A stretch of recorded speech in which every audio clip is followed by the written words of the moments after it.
5%입니다.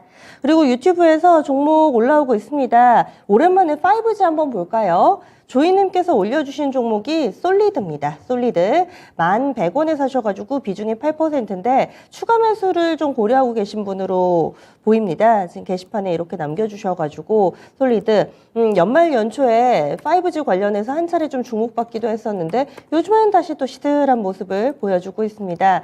워낙에 좀 높은 가격에서 사셔가지고 지금 사실 손실 규모가 꽤 크게 나 있는 모습인데요.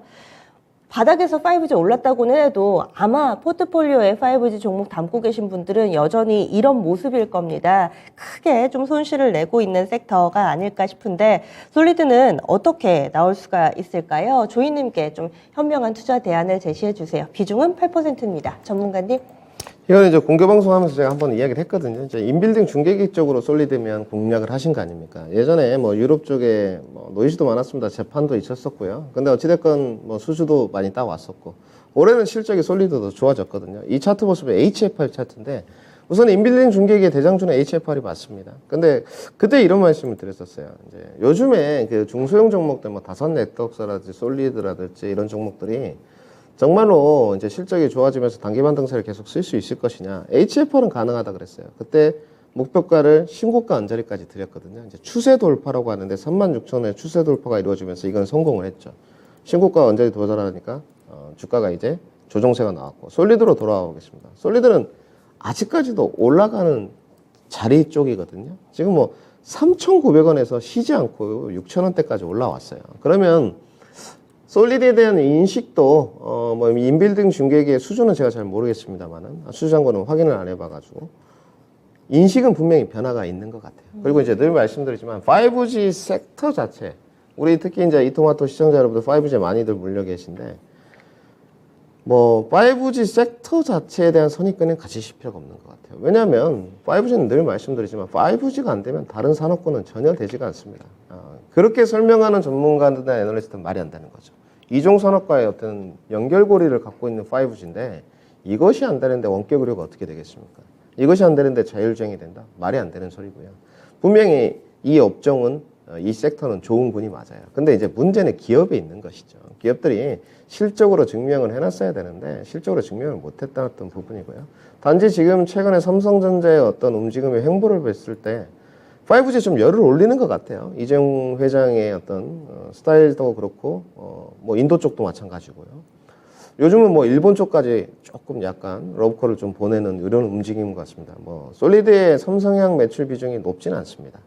그런데 저는 뭐 인빌딩 중계기 쪽으로 봤을 때 솔리드의 올해, 작년이죠. 작년 실적도 좋아졌고 올해도 지금 실적 가이던스가 나와 있어요. 뭐 증권사에서 계속 내고 있는데 작년만큼 실적 가이던스를 쓴다면 이제 밸류에이션이 지금 10배째까지 내려왔거든요.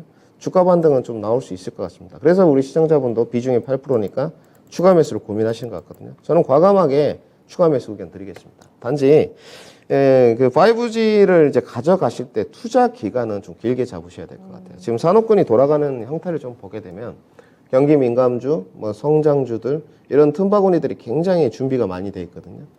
어제 제가 그런 질문을 드려봤어요. 반도체냐, 2차 전지냐. 뭐 이런 굉장히 좀 심오한 질문은 아니고 스타일의 성향 질문을 들어봤는데 두 업황 다 괜찮죠, 지금은. 하나는 바닥 국면, 하나는 조정 국면. 이래 성장주의 틈바구니가 많은데 번외로 지금 올해 좀 주목해 봐야 될 섹터가 뭐가 있냐. 올해 뭐 2차 전지, 반도체, 신재생, 리오프닝 여기를 좀 제외하고 나면 저는 5G랑 자율주행 쪽이라고 보거든요. 여기 하나 더 추가하면 로봇 쪽. 네, 이런 쪽이기 때문에 비중이 8%면 자금 여력이 있다면 지금 과감하게 추가 매수를 하십시오.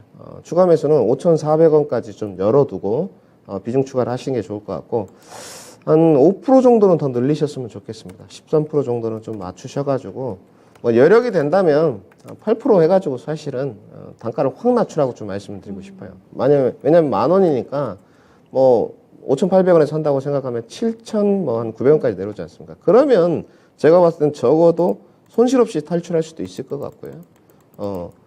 웬만하면 제가 봤을 때 그 매물대가 가장 두껍습니다. 7,000원대. 여기까지 좀 돌파를 하게 되면 추가 반등세는 실적이 잘 나온다면 조금 더 나올 수 있지 않을까. 큰 수익은 좀 어려워 보여요.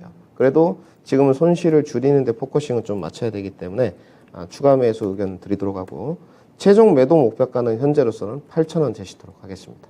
네. 5G에 해당되는 대부분의 종목군들도 이런 전략을 써도 되는 건가요? 아니면 종목별로는 좀 달라야 될까요? 종목별로 좀 달라야 될 것 같습니다. 우선은 대형주 쪽에서 뭐 HFR이랄지 뭐 이노바이러스, RFHIC 쪽은 좀 좋게 보는 쪽이고 소형 종목 중에서 RF 머트리얼스라는 종목이 있는데 여기도 좀 좋게 보는 쪽입니다. 최근에 주가 반등이 한번 나왔었는데 5G로 나온 게 아니고 레이저4로 주가 반등이 나왔어요. 엉뚱한 뉴스 모멘텀을 갖다 붙였는데 뭐 사실로 판명이 됐습니다. 무인기를 격추하는 레이저4를 개발을 완료했습니다. 그래서 이제 선별화는 좀 필요한데 정말로 5G 관련된 수주라든지 어떤 실적 모멘텀과 연관 있는 종목들을 잡아가시는 게 좋을 것 같고 여기에 관련해서 솔리드는 해당 사항이 있는 것 같습니다. 저는 제가 봤을 때 좀 부정적으로 보는 것 다산 네트워크스 같은 경우는 최근에 우리 이토마토 시청자분들이 많이 하셨거든요. 저는 여기는 별로 좋게 보지는 않습니다. 네, 여기는 올해도 실적이 좋아질 일은 없는 것 같고요. 예, 미국 쪽에 이제 법인을 갖고 있는데도 여기도 매출 비중이 계속적으로 떨어지는 쪽이에요. 그래서 선별화가 좀 필요한 것 같은데 인빌딩 중계기 쪽은 제가 봤을 땐 앞으로 흐름은 괜찮아 보인다. 이렇게 정리해 드리겠습니다. 예. 5G 관심 있으신 분들 그리고 예전에 한 번쯤은 매매해 보셨던 분들이 많으신지 여러 가지 5G에 해당되는 종목에 대해서 얘기를 좀 해주고 계시네요. 조이님 지금 보고 계시죠? 진단 감사합니다. 오랫동안 보유했는데 잘 대응해 보겠습니다. 이렇게 바로 답을 주시네요. 잘 나와보세요. 그래도 비중이 좀 높지 않으시니까 충분히 좀 여러 가지 선택지가 열려 있습니다.